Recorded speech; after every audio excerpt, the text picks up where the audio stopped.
بسم الله الرحمن الرحیم. درنو ملګرو، خدای دې وکړي چې ټول به روغ جوړ وي. ملګرو، نننۍ ویډیو کې داسې یو طریقه ښیو چې څنګه کولی شو د خپل وټس اپ بیک اپ واخلو، تر څو زموږ هغه کوم میسیجونه چې دي یا کومه ډیټا چې په وټس اپ کې ده، په هغه صورت کې که چېرته زموږ نه د موبایل نه درکه شي، یا مثلا زه غواړم دا موبایل بدل کړم، بل موبایل واخلمه، نو اکثره ملګرو دا مشکل یې چې موبایل ترې نه درکه کېږي یا بل موبایل اخلي، نو دا وټس اپ ډیټا یې ټوله ختمه شي او نوي موبایل ته مطلب له سره بیا وټس اپ جوړوي او بیا پخوانۍ ډیټا یې تېتلي.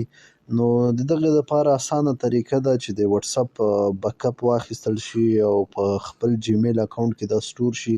کله چې موږ بل موبایل اخلو یا مثلا نوی موبایل کې خپل وټس اپ خلاصوو، نو دا ټوله ډیټا چې عین تر زټه پورې څومره ډیټا ده هغه ټول ستا وټس اپ ته راشي. داسې به شي لکه مثلا همدغه زوړ کوم وټس اپ چې ته لرې دغسې ډیټا به دې ټوله پکې سټور وي، مطلب هغه ډیټا به دې بیخي نه ضایع کېږي.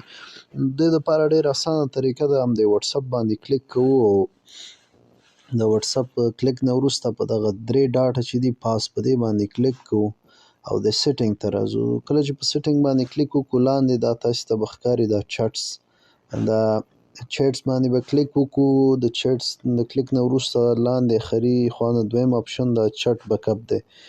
په چټ بیک اپ باندې کلیک کوو ملګرو.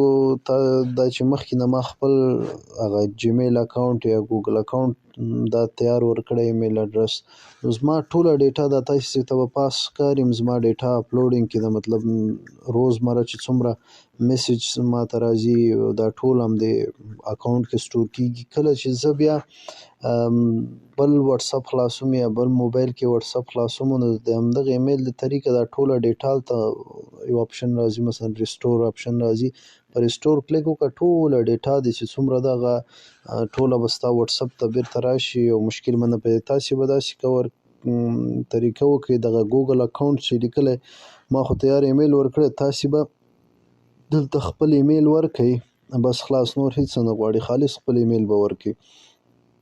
ایمیل هم ورکړه، نو څومره ډیټا چې ده هغه به تاسې همدې ایمیل کې سټور کېږي.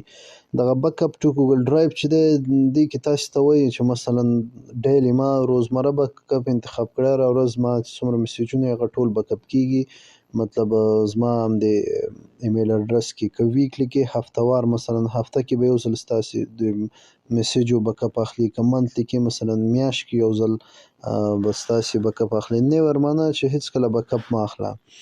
نو همدغسې تاسې کوشش وکړئ ډیلی دا ورځنی انتخاب کړئ. ورځنی په دې ښه دی چې هم بالکل به یو میسیج هم مثلا نه هغه کېږي، ضایع کېږي. دا لاندې چې راځي بیک اپ اور دغه وای فای که چېرته تاسې غواړئ مثلا چې زما موبایل ډیټا مصرف نه شي، دا لومړنی اپشن دا دی. وای فای کله چې وای فای سره وصلېږي ستاسې بیک اپ به اتومات ډول شروع کېږي، او که وای فای ورسره دا مطلب که وای فای هم وي، وای فای واخلي هم بیک اپ اخله، که نه وي نو موبایل ډیټا هم استعمالوه. دا دوهم اپشن دا دی. او دریم دا دی دا انکلود ویډیو، دا چې کله دا آن کې، نو تاسې چې څومره وټس اپ کې څومره ویډیوګانې دي هغه هم بیک اپ اخیستل کېږي. نو د وټس اپ بیک اپ اسانه لاره همدا ده، کله چې بیا نوی موبایل اخلئ او لومړی به پکې خپل ایمیل خلاص کړئ.